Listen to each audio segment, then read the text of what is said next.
This project is a decade in the making. Why? Well, getting the tools to bend that steel took a lot of Facebook Marketplace hunting. And now, it's finally time to take it off the honey-do list. So first, the wood. I started with a nice piece of walnut, one that I specifically bought for this project. It's one of those things, you see the wood and know exactly what it wants to be. And this is one of the reasons why I really like this project. You may have a piece of wood that you had for the longest time, a piece that you got off of your grandma's house or salvaged. Something that you cherish but don't have a useful project for it. It doesn't even have to be finished. It can be a piece of old siding, maybe, some reclaimed lumber. Anything that you want to use, you can use without any problems here. Like I said, the only limitation would be the thickness of it, because you do have to make this particular cut you're seeing right now, which is a 45-degree cut. It's about 3/4 inch deep, and it's intended to create a channel for the hooks to go into.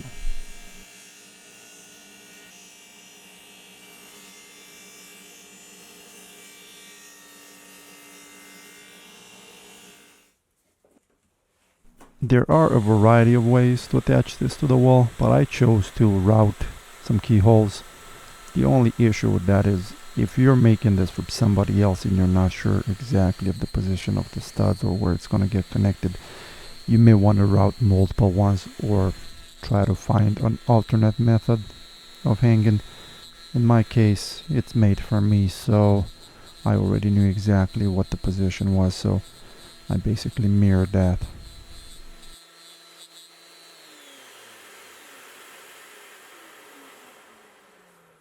And once I was done with the keyholes, it was time to route the channels for the leather belts.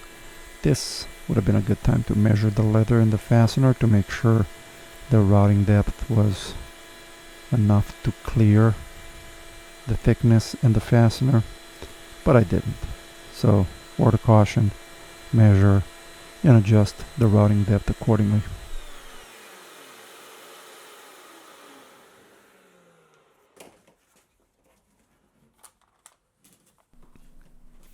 And with that, it's time to finish.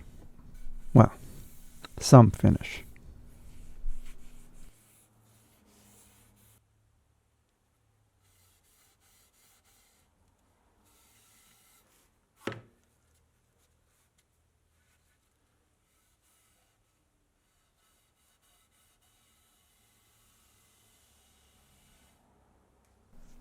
And now, the leather.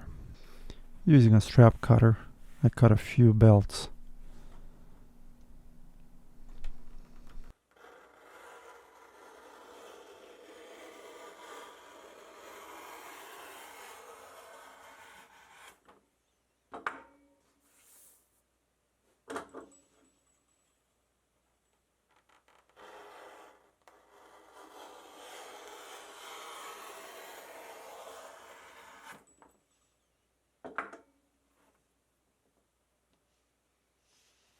After that, I proceeded to round the belts to make sure that they would fit in the routed channel. You can square the wood if you prefer the chisel work, or round the leather like I did.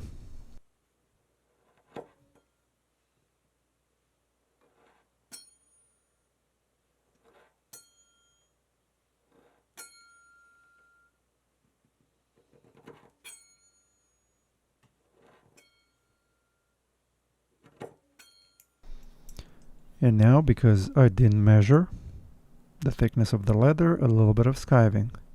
But in all honesty, I had no idea what I was going to use, so I've kind of eyeballed the depth, and I ended up being short. So I skived it enough to fit in there, and it fit really nice. And now it was time to mark it and put a screw in there.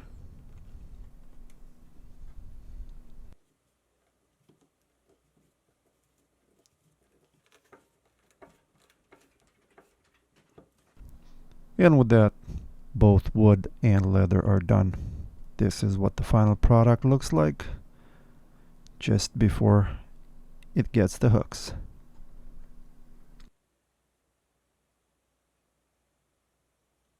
And now for steel.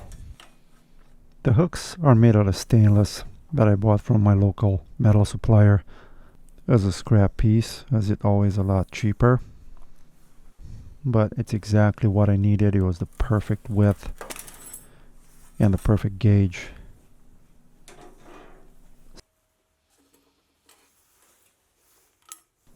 And after cutting the pieces, I took them over to my grinder and made sure to round the corners and remove all the burrs caused by the shearing.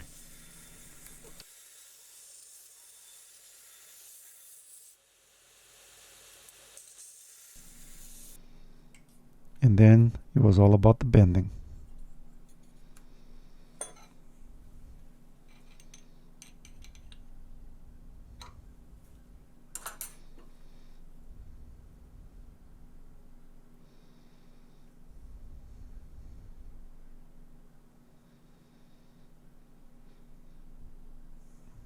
And that is a beautiful bend right there.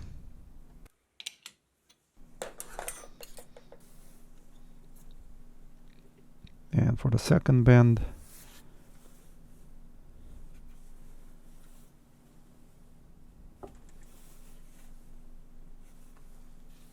and that's it. The hook is done. I made a few of them. And now a little bit of a bonus. Nothing to see here. Just a guy peeling some stickers.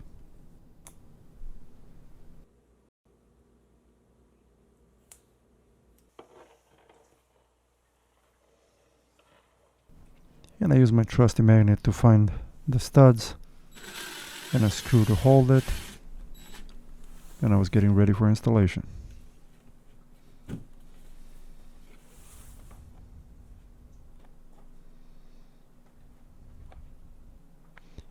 And that was it. We were ready for hooks. When I made the hooks, I made sure that they would go under tension so they don't slide around. And this is it. It is ready for testing. The belts are really intended for scarves and other things like that, but I had the umbrella and it did seem like a good fit, so it's still there to this day.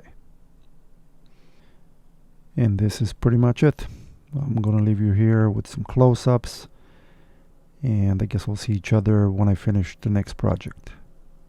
It might take a decade, so don't wait up. You have a good one.